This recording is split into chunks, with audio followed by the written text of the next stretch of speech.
Que Deus te fortaleça, que Deus te renove, que Deus te sustente, que Deus guarde a sua entrada, a sua saída e que você guarde o seu coração na presença de Deus, no esconderijo do Altíssimo.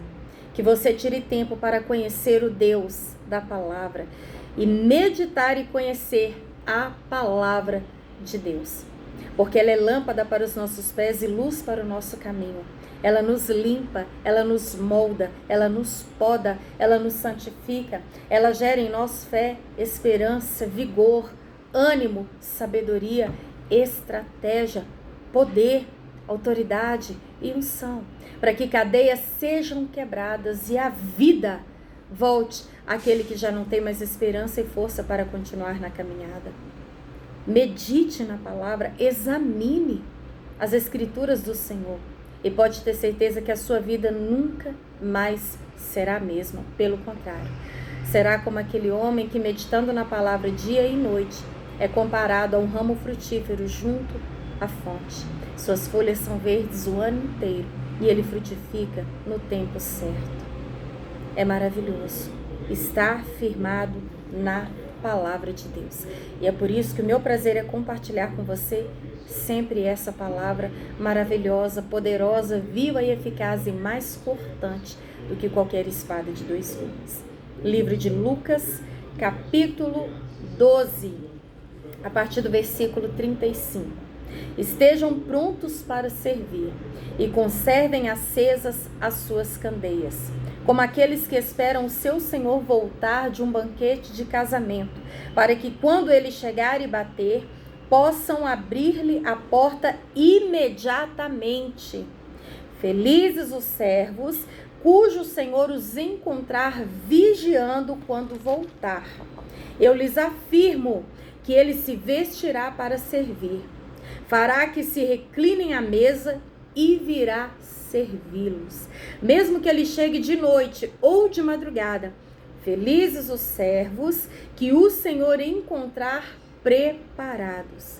Entendam, porém, isto: se o dono da casa soubesse a que hora viria o ladrão, não permitiria que a sua casa fosse arrombada. Estejam também vocês preparados, porque o Filho do Homem virá numa hora em que não o esperam. Ninguém sabe o dia e a hora, mas aquele que conhece o Senhor e a sua palavra, ele vê de forma clara que os sinais são evidentes, que os sinais são muito claros, inconfundíveis, de que a volta de Jesus está mais próxima do que nunca. É por isso que nós precisamos continuar buscando, adorando, louvando, servindo, orando em todo tempo. Porque Deus tem diversas formas para falar conosco, mas para você e eu falarmos com Deus é através da oração. É se dirigindo a Ele, é buscando a presença dEle através da oração, é mantendo essa chama acesa através da oração, porque a oração é você estar intimamente e diretamente ligado a Deus, é ter comunhão, é ter intimidade com Ele. Quando você conversa com uma pessoa que está ao seu lado, ela conversa com você. Você fala, ela responde, ela também fala, você responde. Você ouve a voz dela, aprende com ela. Ela ouve a sua voz. E não há nada melhor do que falar com Deus. A oração é um privilégio. A oração te mantém ligado, alerta, sóbrio, vigilante, atento. A oração, ela te mantém com o Senhor, porque você está falando direto com o Criador. Não é à toa que a palavra do Senhor no livro de 1 Tessalonicenses, essa carta de Paulo aos irmãos de Tessalônica, no capítulo 5, versículo 17, nos orienta e nos chama para orar sem cessar. É estar com Deus o tempo todo, ligado, alerta, atento. A oração é um privilégio, a oração, ela é um poder de estar conectado com o dono e o Senhor de todas as coisas. A oração, ela é uma necessidade. Assim como o corpo precisa do alimento, nós precisamos falar com Deus, precisamos ouvir a voz de Deus, estar atentos e alertas. A oração dá grande livramentos, a oração gera provisão. Há uma semana atrás, numa igreja que eu dou estudo toda quinta-feira à noite, no bairro Goiânia, aqui em Belo Horizonte, o pastor Anderson, ele comentou algo que eu fiquei estarrecida, sobre a necessidade e como um poder, sim, para se dirigir ao Deus que tudo vê. Ele relatou a história de um pastor que passando por uma necessidade muito, muito difícil. Esse pastor, infelizmente, não conseguiu mais ter a condição financeira de pagar o aluguel, onde a igreja que ele pastoreava estava aberta. E foi passando 1, 2, 3 meses, e diante daquela situação angustiante, o proprietário pediu o imóvel, porque afinal de contas a propriedade é dele, ele precisa também daquele aluguel. Foi para isso que ele alugou aquele local. Ainda que sendo uma igreja, ele precisava daquela provisão, daquele dinheiro. Por isso que ele alugou.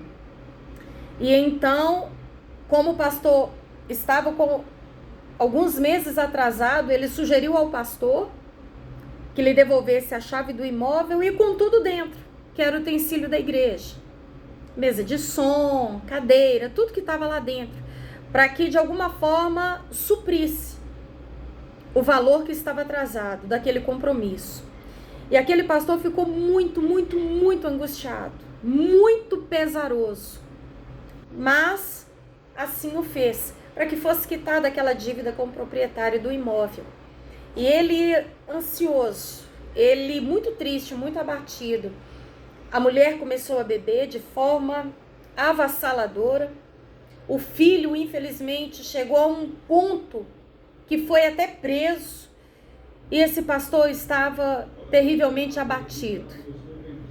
Ele estava prostrado diante de tanta decepção. E as pessoas observaram que ele estava muito oprimido. E a esposa também percebendo, começaram a orar, a clamar, a buscar, a interceder pela vida do pastor. E certo dia, a esposa, ela foi mexer no guarda-roupa em algumas coisas que ela não mexia há muito tempo. Sabe aquela parte lá de cima, mais acima do guarda-roupa que você quase não mexe, quase não olha, quase não vê? Exatamente lá, no meio de muitas coisas, ela encontrou uma carta de despedida escrita pelo seu marido, esse pastor. A carta de adeus, porque o plano dele era suicidar. Sabe quando a pessoa infelizmente tem esse plano de se matar e deixa uma carta? Ele fez isso. E junto com a carta, ela achou uma corda. O plano maligno já estava preparado. A corda, a carta, mas porque a igreja estava buscando os irmãos, a esposa. Graças a Deus. O Senhor é Deus que revela coisas grandes e ocultas que nós não sabemos, é por isso que Ele nos manda clamar, como Ele falou com Jeremias. Deus responde a oração. Deus revela coisas que os olhos físicos não acham. Deus revela profundezas, coisas grandes, coisas terríveis, planos maquiavélicos. O Senhor é Deus que revela todas as coisas. É por isso que Ele nos chama para clamar, para buscar, porque quando você fala com Deus, você busca a Deus em oração, Ele vai falar com você. E Ele vai desvendar coisas que humanamente você não encontraria, te dar soluções que humanamente você não tem, te orientar. Deus é tremendo e nós precisamos dele mais do que tudo. Busque a face do Senhor, busque a presença do Senhor, mais do que apenas uma necessidade. Busque a presença, a palavra, a interpretação, a orientação, a solução aqui dentro. E Deus vai te orientar e vai te esclarecer coisas que humanamente você jamais esclareceria. Busque a face do Senhor enquanto se pode achar.